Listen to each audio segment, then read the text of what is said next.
ನಮಸ್ತೆ ಎಲ್ಲರಿಗೂ ಹೇಗಿದ್ದೀರಾ? I hope you are doing well. Welcome to my English speaking course 60 days to fluent English. I am very excited to start this journey with you. This is lesson 1 introduction class ಆಗಿರುತ್ತೆ. ಈ ಕ್ಲಾಸಲ್ಲಿ ನಾವು ಈ course ಯಾರಿಗೆ, grammar ಇರುತ್ತಾ ಇಲ್ವಾ, course structure ಹೇಗಿರುತ್ತೆ, ಯಾವ್ಯಾವ ಲೆಸನ್ ಇದೆ ಇದರಲ್ಲಿ, ನಮ್ಮ ಫ್ಲೂಯೆನ್ಸಿನ ಬಿಲ್ಡ್ ಮಾಡ್ಕೊಳ್ಳೋದಕ್ಕೆ ಈ ಕೋರ್ಸ್ ಯಾವ ತರ ಹೆಲ್ಪ್ ಮಾಡುತ್ತೆ, ಇದೆಲ್ಲವನ್ನ ಡೀಟೇಲ್ ಆಗಿ ನೋಡೋಣ. ಫಸ್ಟ್ ಒನ್, ಈ ಕೋರ್ಸ್ ಯಾರಿಗೆ ಅನ್ನೋದು. ನನಗೆ ಇಂಗ್ಲಿಷಲ್ಲಿ ABCD ಕೂಡ ಗೊತ್ತಿಲ್ಲ, ತುಂಬಾ ಬೇಸಿಕ್ ಇಂದ ಅಂದ್ರೆ ಅಲ್ಫಾಬೆಟ್ ಇಂದ ಕಲಿಬೇಕು ಅನ್ನೋರಿಗೆ ಈ ಕೋರ್ಸ್ ಅಲ್ಲ. ಹಾಗೇನೆ ನನಗೆ ಇಂಗ್ಲಿಷ್ ಚೆನ್ನಾಗಿ ಗೊತ್ತು, ಫ್ಲೂಯೆಂಟ್ ಆಗಿ ಮಾತಾಡ್ತೀನಿ, ಆದ್ರೆ ನಾನು ಅಡ್ವಾನ್ಸ್ಡ್ ಇಂಗ್ಲಿಷ್ ಅನ್ನ ಕಲಿಬೇಕು ಅನ್ನೋರಿಗೂ ಕೂಡ ಈ ಕೋರ್ಸ್ ಅಲ್ಲ. ಈ ಕೋರ್ಸ್ ಇವರಿಬ್ಬರ ಮಧ್ಯೆ ಇರೋರಿಗೆ, ಅಂದ್ರೆ ನನಗೆ ಕೆಲವೊಂದಿಷ್ಟು ಇಂಗ್ಲಿಷ್ ಶಬ್ದಗಳು ಗೊತ್ತು, ಬಟ್ ಮಾತಾಡುವಾಗ ಸ್ಟ್ರಕ್ ಆಗ್ತಿದ್ದೀನಿ, ವರ್ಡ್ಸ್ ನೆನಪಾಗಲ್ಲ, ಗ್ರಾಮರ್ ಮಿಸ್ಟೇಕ್ಸ್ ತುಂಬಾ ಮಾಡ್ತೀನಿ, ಹೀಗೆ ಹೇಳ್ತಾರಲ್ವಾ, ಅಂಥವರಿಗೆ ಈ ಕೋರ್ಸ್ ಯೂಸ್ಫುಲ್ ಆಗುತ್ತೆ. ನೆಕ್ಸ್ಟ್ ಕ್ವಶನ್, ಈ ಕೋರ್ಸ್ ಹೇಗಿರುತ್ತೆ, ಎಷ್ಟು ಲೆಸನ್ಸ್ ಇದೆ ಇದರಲ್ಲಿ ಅಂತ. ಟೋಟಲ್ ಇದರಲ್ಲಿ 30 ಲೆಸನ್ಸ್ ಇದೆ. ಆದ್ರೆ ನೀವು ಕೋರ್ಸ್ ನೇಮ್ ಅನ್ನ ನೋಡಿದ್ರೆ 60 ಡೇಸ್ ಟು ಫ್ಲೂಯೆಂಟ್ ಇಂಗ್ಲಿಷ್ ಅಂತ ಇದೆ ಅಲ್ವಾ. ಅದೇನಕ್ಕೆ ಅಂದ್ರೆ ಒಂದು ಲೆಸನ್ ಆದ್ಮೇಲೆ ಒಂದು ದಿನ ಗ್ಯಾಪ್ ಇರುತ್ತೆ. ಆ ಗ್ಯಾಪ್ ಅಲ್ಲಿ ನೀವು ನಿಮ್ಗೆ ಕೊಟ್ಟಿರುವಂತಹ ಪ್ರಾಕ್ಟೀಸ್ ಆಕ್ಟಿವಿಟಿಯನ್ನ ಕಂಪ್ಲೀಟ್ ಮಾಡಬೇಕು. ಈ ಕೋರ್ಸ್ ಖಂಡಿತ ನಿಮ್ಗೆ ಫ್ಲೂಯೆಂಟ್ ಆಗಿ ಮಾತಾಡೋದಕ್ಕೆ ಹೆಲ್ಪ್ ಮಾಡುತ್ತೆ. ಯಾಕಂದ್ರೆ ಇದೇ ರೀಸನ್ ಇಂದ ಪ್ರತಿಯೊಂದು ಲೆಸನ್ ಆದ್ಮೇಲೂ ಕೂಡ ನಿಮ್ಗೊಂದು ಪ್ರಾಕ್ಟೀಸ್ ಆಕ್ಟಿವಿಟಿಯನ್ನ ಕೊಟ್ಟಿರ್ತೀನಿ. ಹೇಗಿರುತ್ತೆ ಅದು, ನೀವು ಅದನ್ನ ವಾಯ್ಸ್ ರೆಕಾರ್ಡ್ ಮಾಡಿ ಕಳಿಸ್ಬೇಕು. ಯಾವುದೇ ತರ ಬರೆಯೋದಿರಲ್ಲ ಅಥವಾ ನೋಟ್ಸ್ ಮಾಡ್ಕೊಳ್ಳೋದಿರಲ್ಲ, ಜಸ್ಟ್ ವಾಯ್ಸ್ ರೆಕಾರ್ಡ್ ಮಾಡಿ ಕಳಿಸೋದಿರುತ್ತೆ.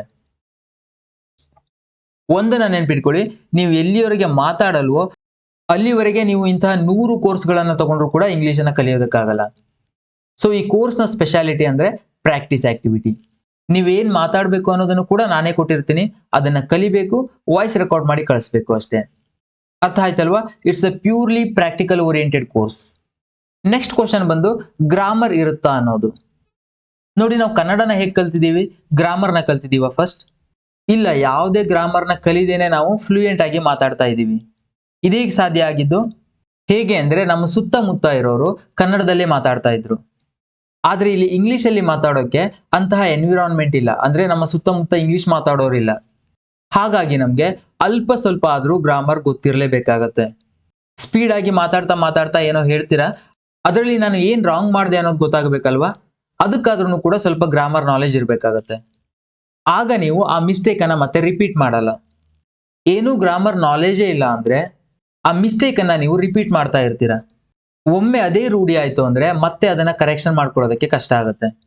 ಹಾಗಾಗಿ ಈ ಕೋರ್ಸ್ ಅಲ್ಲಿ ಇಂಗ್ಲಿಷ್ ಫ್ಲೂಯೆಂಟ್ ಆಗಿ ಮಾತಾಡೋದಕ್ಕೆ ಎಷ್ಟು ಗ್ರಾಮರ್ನ ಅವಶ್ಯಕತೆ ಇದೆಯೋ ಅಷ್ಟು ಗ್ರಾಮರ್ ಇದೆ. ನೆಕ್ಸ್ಟ್ ಕ್ವಶನ್ ಏನು, 30 ಲೆಸನ್ಸ್ ಇದೆ ಅಂತ ಹೇಳಿದೆ ಅಲ್ವಾ, ಅದು ಯಾವ್ಯಾವುದು ಅಂತ ನೋಡೋದು. ಈಗ ನಾವು ನೋಡ್ತಾ ಇರೋದು ಫಸ್ಟ್ ಲೆಸನ್ ಇಂಟ್ರೊಡಕ್ಷನ್. ಎರಡನೇ ಲೆಸನ್ ಅಲ್ಲಿ ಏನಿರುತ್ತೆ, ಪ್ರೊನೌನ್ಸಿಯೇಷನ್ ಪ್ರಾಕ್ಟೀಸ್. ತುಂಬಾ ಇಂಪಾರ್ಟೆಂಟ್ ಅಲ್ವಾ ಇದು. ನಾವು ಮಾತಾಡುವಾಗ ಯಾಕೆ ಸ್ಟ್ರಕ್ ಆಗ್ತೀವಿ, ಕರೆಕ್ಟ್ ಆಗಿ ಒಂದು ವರ್ಡ್ ಅನ್ನ ಪ್ರೊನೌನ್ಸ್ ಮಾಡೋಕೆ ಬರದೇ ಇದ್ದಾಗ. ಇಂಗ್ಲಿಷ್ ವರ್ಣಮಾಲೆಯಲ್ಲಿ ಬರೀ 26 ಅಕ್ಷರ ಇರಬಹುದು, ಬಟ್ 64 ಡಿಫ್ರೆಂಟ್ ಸೌಂಡ್ಸ್ ಇದೆ. ಆ 64 ಡಿಫ್ರೆಂಟ್ ಸೌಂಡ್ಸ್ ಅನ್ನ ನಾವು ಈ ಲೆಸನ್ ಅಲ್ಲಿ ಕಲಿತೀವಿ. ಪ್ರತಿಯೊಂದು ಸೌಂಡ್ಸ್ಗೂ ಕೂಡ ಈ ತರ ಒಂದು ಎಕ್ಸಾಂಪಲ್ ನ ಕೊಟ್ಟಿರ್ತೀನಿ. ಇಲ್ಲಿ ನೋಡಬಹುದು ನೀವು, ಯು ನ ನಾವು ಅ ತರ ಪ್ರೊನೌನ್ಸ್ ಮಾಡ್ತಾ ಇದೀವಿ. A cup of mud is under the rug. Cup, mud, under, rug. ಇಲ್ಲಿ ಯು ನ ಯಾವ ತರ ಹೇಳ್ತಾ ಇದೀವಿ, ಅ ತರ. ಹೀಗೆ ನಾವು ಈ ಲೆಸನ್ ಅಲ್ಲಿ ಪ್ರತಿಯೊಂದು ಸೌಂಡ್ ಅನ್ನು ಕೂಡ ಎಕ್ಸಾಂಪಲ್ ಜೊತೆಗೆ ಕಲಿತೀವಿ. ನೀವು ಅದನ್ನೇ ಪ್ರಾಕ್ಟೀಸ್ ಮಾಡಬೇಕಾಗುತ್ತೆ. ಇದು lesson 2. Lesson 3, understanding pronouns and their forms. ಈ ಲೆಸನ್ ಅಲ್ಲಿ ನಾವು I, you, we, they, he, she, it ಇದ್ರ ಮೇಲೆ ಫೋಕಸ್ ಮಾಡ್ತೀವಿ. ಇದ್ರದ್ದು ಡಿಫ್ರೆಂಟ್ ಫಾರ್ಮ್ಸ್ ಇದೆ.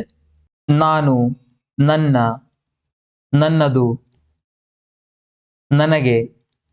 ಅದೇ ತರ ನೀನು, ನಿನ್ನ, ನಿನ್ನದು, ನಿನಗೆ. ಇದನ್ನ ಹೇಗೆ ಹೇಳೋದು ಇಂಗ್ಲಿಷ್ ಅಲ್ಲಿ, ಇದೆಲ್ಲವೂ ಕೂಡ ಈ ಲೆಸನ್ ನಂತರ ಗೊತ್ತಾಗುತ್ತೆ ನಿಮಗೆ. Lesson number 4, to be verbs.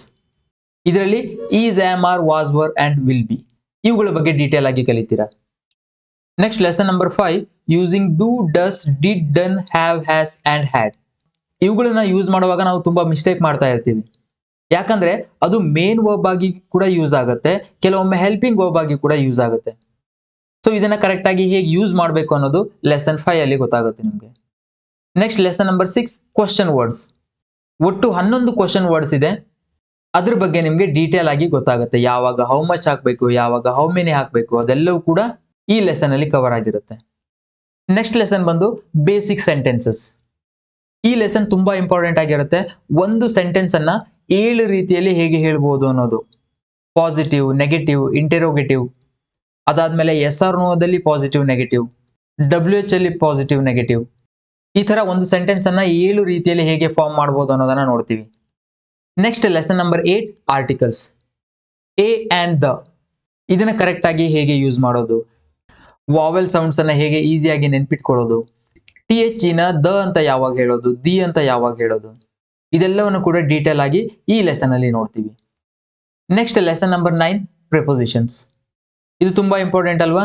ಯಾವಾಗ ಟು ಹಾಕಬೇಕು, ಯಾವಾಗ ಎಟ್ ಹಾಕಬೇಕು, ಇನ್ ಹಾಕಬೇಕು, ಅದರಲ್ಲಿ ನಾವು ಏನು ಮಿಸ್ಟೇಕ್ಸ್ ಅನ್ನ ಮಾಡ್ತೀವಿ ಅದೆಲ್ಲವನ್ನು ಕೂಡ ಈ ಲೆಸನ್ ಅಲ್ಲಿ ನೋಡ್ತೀವಿ. ಅದೇ ತರ ಕಂಜಂಕ್ಷನ್ಸ್. ನಾವು ಲಾಂಗ್ ಸೆಂಟೆನ್ಸ್ ಅನ್ನ ಮಾಡ್ತೀವಿ ಅಂತಂದ್ರೆ ಆಗ ಕಂಜಂಕ್ಷನ್ಸ್ ತುಂಬಾ ಇಂಪಾರ್ಟೆಂಟ್ ಆಗುತ್ತೆ. ಆ್ಯಂಡ್ ಹಾಕೋದು, ಬಟ್ ಹಾಕೋದು, ಬಿಕಾಸ್, ಇದನ್ನೆಲ್ಲ ಯೂಸ್ ಮಾಡಿದ್ರೆ ಮಾತ್ರ ನಾವು ಒಂದು ಲಾಂಗ್ ಸೆಂಟೆನ್ಸ್ ಅನ್ನ ಫಾರ್ಮ್ ಮಾಡಬಹುದು. ಅದನ್ನ ನಾವು ಈ ಲೆಸನ್ ಅಲ್ಲಿ ಕಲಿತೀವಿ, ಕಂಜಂಕ್ಷನ್ಸ್. Next indefinite pronounce. ಇವುಗಳ ಬಗ್ಗೆ ನಾನೊಂದು ಸಪರೇಟ್ ಲೆಸನ್ ಅನ್ನ ಇಟ್ಟಿದ್ದೀನಿ. ಯಾಕಂದ್ರೆ ನಾವು ಇದನ್ನ ತುಂಬಾ ಕಾಮನ್ ಆಗಿ ಯೂಸ್ ಮಾಡ್ತೀವಿ, ಹಾಗೆ ಯೂಸ್ ಮಾಡುವಾಗ ಕಾಮನ್ ಮಿಸ್ಟೇಕ್ಸ್ ಅನ್ನ ಮಾಡ್ತೀವಿ. ಸೊ ಇದ್ರ ಮೇಲೆ ಒಂದು ಸಪರೇಟ್ ಲೆಸನ್ ಇದೆ. Lesson number 12 and 13 modal verbs ಬಗ್ಗೆ. Shall, should, will, would, can, could, may, might. ಇದು ಇಂಗ್ಲಿಷ್ ಅಲ್ಲಿ ಜಾಸ್ತಿ ಕನ್ಫ್ಯೂಸ್ ಮಾಡುವಂಥದ್ದು. ಸೊ ಅವುಗಳ ಬಗ್ಗೆ ಡೀಟೇಲ್ ಆಗಿ ಲೆಸನ್ ನಂಬರ್ 12 and 13 ಅಲ್ಲಿ ನೋಡ್ತೀವಿ. ನೆಕ್ಸ್ಟ್ ಲೆಸನ್ ನಂಬರ್ 14 ಅಲ್ಲಿ ಎಸೆನ್ಷಿಯಲ್ ಫ್ರೇಸಲ್ ವರ್ಬ್ಸ್. ನಾವು ಟಿವಿ ಶೋಸ್ ಅನ್ನ ನೋಡುವಾಗ ಅಥವಾ ಮೂವೀಸ್ ಅನ್ನ ನೋಡುವಾಗ ನಮ್ಗೆ ಕೆಲವೊಮ್ಮೆ ಅರ್ಥ ಆಗಲ್ಲ. ಯಾಕೆ? ಅವರು ಜಾಸ್ತಿ ಫ್ರೇಸಲ್ ವರ್ಬ್ಸ್ ಅನ್ನ ಬಳಸ್ತಾ ಇರ್ತಾರೆ. ಪ್ರತಿ ಶಬ್ದದ ಅರ್ಥನೇ ಬೇರೆ ಇರುತ್ತೆ, ಬಟ್ ಓವರ್ ಆಲ್ ಆಗಿ ಅದು ಬೇರೆ ಮೀನಿಂಗ್ ಅನ್ನೇ ಕೊಡ್ತಾ ಇರುತ್ತೆ. ಇಂತಹ ಶಬ್ದಗಳನ್ನ ನಾವು ಫ್ರೇಸಲ್ ವರ್ಬ್ಸ್ ಅಂತ ಕರಿತೀವಿ. ಅವುಗಳ ಬಗ್ಗೆ ಈ ಲೆಸನ್ ಅಲ್ಲಿ ಡೀಟೇಲ್ ಆಗಿ ನೋಡ್ತೀವಿ. Next lesson number 15 to 26 tenses ಬಗ್ಗೆ ಇರುತ್ತೆ. ಎಲ್ಲ 12 ಟೆನ್ಸ್ ಗಳನ್ನು ಕೂಡ ಇದರಲ್ಲಿ ಡೀಟೇಲ್ ಆಗಿ ಕವರ್ ಮಾಡಿದ್ದೀನಿ. ಇದು ತುಂಬಾನೇ ಇಂಪಾರ್ಟೆಂಟ್. ಯಾಕೆ ಹೇಳಿ? ನಾವು ಕಾಮನ್ ಆಗಿ ಹೇಗೆ ಮಾತಾಡ್ತೀವಿ, ಒಂದು ಆಲ್ರೆಡಿ ಆಗೋಗಿರೋದು, ಒಂದು ಪಾಸ್ಟ್ ಬಗ್ಗೆ, ಭೂತಕಾಲದ ಬಗ್ಗೆ, ಇಲ್ಲ ಅಂದ್ರೆ ಈಗ ನಡೀತಾ ಇರೋದು ಅಂದ್ರೆ ಪ್ರೆಸೆಂಟ್ ಬಗ್ಗೆ, ಅಥವಾ ಮುಂದೆ ನಡೆಯೋದನ್ನ ಮಾತಾಡ್ತಾ ಇರ್ತೀವಿ, ಫ್ಯೂಚರ್. ಸೊ ಇವುಗಳನ್ನ ನಾವು ಡೀಟೇಲ್ ಆಗಿ ಎಲ್ಲಿ ಕಲಿತೀವಿ? ಟೆನ್ಸಸ್ ಅಲ್ಲಿ ಕಲಿತೀವಿ. ಇದಕ್ಕೆ ಸಂಬಂಧಪಟ್ಟ ಹಾಗೆ ಪ್ರಾಕ್ಟೀಸ್ ಆಕ್ಟಿವಿಟಿ ಹೇಗಿರುತ್ತೆ, ನಾವು ಕಾಮನ್ ಆಗಿ ಡೈಲಿ ಏನು ಯೂಸ್ ಮಾಡ್ತೀವಿ, ಯಾವ ಟಾಪಿಕ್ ಬಗ್ಗೆ ಮಾತಾಡ್ತೀವಿ, ಅದೇ ಟಾಪಿಕ್ ಮೇಲೆನೆ ಪ್ರಾಕ್ಟೀಸ್ ಆಕ್ಟಿವಿಟಿ ಇರುತ್ತೆ. Next lesson number 27 how to mix up tenses while talking. ನಾವು ಮಾತಾಡ್ತಾ ಇರುವಾಗ ಒಂದು ಟೆನ್ಸ್ ಇಂದ ಇನ್ನೊಂದು ಟೆನ್ಸ್ಗೆ ಯಾವಾಗ ಶಿಫ್ಟ್ ಆಗಬೇಕು, ಹೇಗೆ ಶಿಫ್ಟ್ ಆಗ್ತೀವಿ ಅನ್ನೋದನ್ನ ಈ ಲೆಸನ್ ಅಲ್ಲಿ ನೋಡ್ತೀವಿ. Next lesson number 28 use of very common idioms. ನಮ್ಮ ಮಾತು ಕೇಳೋರಿಗೆ ತುಂಬಾ ಚೆನ್ನಾಗಿ ಕೇಳಿಸ್ಬೇಕು, ಹಿತವಾಗಿರ್ಬೇಕು ಅಂದ್ರೆ ಇಡಿಯಮ್ಸ್ ಅನ್ನ ಬಳಸಬೇಕು. ಅಂದ್ರೆ ಕನ್ನಡದಲ್ಲಿ ಅಲಂಕಾರಗಳನ್ನ ಬಳಸಿದ ಹಾಗೆ. ಸೊ ಕಾಮನ್ ಇಡಿಯಮ್ಸ್ ಯಾವುದು, ಅದನ್ನ ಯಾವ ಸಂದರ್ಭದಲ್ಲಿ ಬಳಸಬಹುದು ಅನ್ನೋದನ್ನ ಈ ಲೆಸನ್ ನಂಬರ್ 28 ಅಲ್ಲಿ ಕಲಿತೀವಿ. ಹಾಗೆ ಲೆಸನ್ 29 ಸ್ಪೀಡ್ ಥಿಂಕಿಂಗ್ ಚಾಲೆಂಜ್. ಈ ಲೆಸನ್ ತುಂಬಾ ಚೆನ್ನಾಗಿರುತ್ತೆ. ಸಡನ್ ಆಗಿ ಯಾರೋ ಒಂದು ಕ್ವಶನ್ ಅನ್ನ ಕೇಳಿದಾಗ ಅದಕ್ಕೆ ಹೇಗೆ ಕ್ವಿಕ್ ಆಗಿ ರೆಸ್ಪಾಂಡ್ ಮಾಡೋದು ಅನ್ನೋದನ್ನ ಈ ಲೆಸನ್ ಅಲ್ಲಿ ಕಲಿತೀವಿ ನಾವು. ಲಾಸ್ಟ್ ಲೆಸನ್ ನಂಬರ್ 30 ಅಲ್ಲಿ ಈ ಕೋರ್ಸ್ ನ ಕನ್ಕ್ಲೂಷನ್ ಇರುತ್ತೆ. ಓಕೆನಾ? ಇದಿಷ್ಟು ಕೋರ್ಸ್ ನ ಸ್ಟ್ರಕ್ಚರ್ ಬಗ್ಗೆ. ಪ್ರತಿ ಲೆಸನ್ ಆದ ನಂತರ ಆ ಲೆಸನ್ಗೆ ಸಂಬಂಧಪಟ್ಟ ಹಾಗೆ ಪ್ರಾಕ್ಟೀಸ್ ಆಕ್ಟಿವಿಟಿಯನ್ನ ನಿಮ್ಮ ವಾಟ್ಸ್ಆಪ್ಗೆ ಕಳಿಸ್ತೀನಿ. ಇದು ನನ್ನ ವಾಟ್ಸ್ಆಪ್ ನಂಬರ್. ನೀವು ಅದನ್ನ ವಾಯ್ಸ್ ರೆಕಾರ್ಡ್ ಮಾಡಿ ಕಳಿಸ್ಬೇಕು. ಹೇಗೆ ರೆಕಾರ್ಡ್ ಮಾಡಬೇಕು ಅಂತಂದ್ರೆ ಡೀಸೆಂಟ್ ವಾಯ್ಸ್ ಅಲ್ಲಿ, ಅಂದ್ರೆ ತುಂಬಾ ಜೋರಾಗಿನೂ ಅಲ್ಲ, ತುಂಬಾ ಸಣ್ಣದಾಗಿನೂ ಅಲ್ಲ, ಮತ್ತೆ ಪಾಠ ಓದಿದಾಗೆ ಹೇಳೋದಲ್ಲ. ನಿಮ್ಮ ಎದುರುಗಡೆ ಯಾರಾದ್ರೂ ವ್ಯಕ್ತಿ ಇದ್ರೆ ಅವ್ರ ಜೊತೆಗೆ ಹೇಗೆ ಮಾತಾಡ್ತಿರೋ ಅದೇ ಟೋನ್ ಅಲ್ಲಿ ವಾಯ್ಸ್ ರೆಕಾರ್ಡ್ ಮಾಡಿ ಕಳಿಸ್ಬೇಕು. ಗ್ರಾಮರ್ ಮಿಸ್ಟೇಕ್ಸ್ ಆಗ್ಬೋದು, ಪ್ರೊನೌನ್ಸಿಯೇಷನ್ ಅಂದ್ರೆ ಉಚ್ಚಾರ ತಪ್ಪಾಗ್ಬೋದು, ನನ್ನ ಧ್ವನಿ ಚೆನ್ನಾಗಿಲ್ಲ ಅಂತ ಅನ್ಸ್ಬೋದು. ಈ ಎಲ್ಲ ಹೆಸಿಟೇಷನ್ ನ ಬಿಟ್ಟು ವಾಯ್ಸ್ ರೆಕಾರ್ಡ್ ಮಾಡಿ. ಗೊತ್ತಲ್ವ ನಿಮ್ಗೆ ಯಾವಾಗ ತಪ್ಪುಗಳಾಗತ್ತೆ ಹೇಳಿ? ನಾವೇನಾದ್ರೂ ಹೊಸದಾಗಿ ಟ್ರೈ ಮಾಡೋಕೆ ಹೋದಾಗ, ಏನು ಟ್ರೈನೇ ಮಾಡ್ತಿಲ್ಲ ಅಂದ್ರೆ ತಪ್ಪೆಲ್ಲಾಗತ್ತೆ. ಹಾಗಾಗಿ ಈ ಹೊಸ ಪ್ರಯತ್ನದಲ್ಲಿ ತಪ್ಪುಗಳಾಗತ್ತೆ, ಬಟ್ ಡೋಂಟ್ ವರಿ. ಇಲ್ಲಿ ನಿಮ್ಮ ತಪ್ಪನ್ನ ನೋಡಿ ತಿದ್ದುವರಿದ್ದಾರೆ ಹೊರತು ನಗುವವರು ಯಾರೂ ಇಲ್ಲ. ಈ ನಂಬರ್ಗೆ ನೀವು ನಿಮ್ಮ ಪ್ರಾಕ್ಟೀಸ್ ಆಕ್ಟಿವಿಟಿಯನ್ನು ಕಳಿಸ್ಬೇಕಾಗತ್ತೆ. ಎಲ್ಲಿ ಇಂಪ್ರೂವ್ ಆಗಿದ್ದೀರಾ, ಎಲ್ಲಿ ಇಂಪ್ರೂವ್ ಮಾಡ್ಕೋಬೇಕು ಅನ್ನೋ ಫೀಡ್ಬ್ಯಾಕ್ ಅನ್ನ ನಾನು ಕೊಡ್ತಾ ಇರ್ತೀನಿ.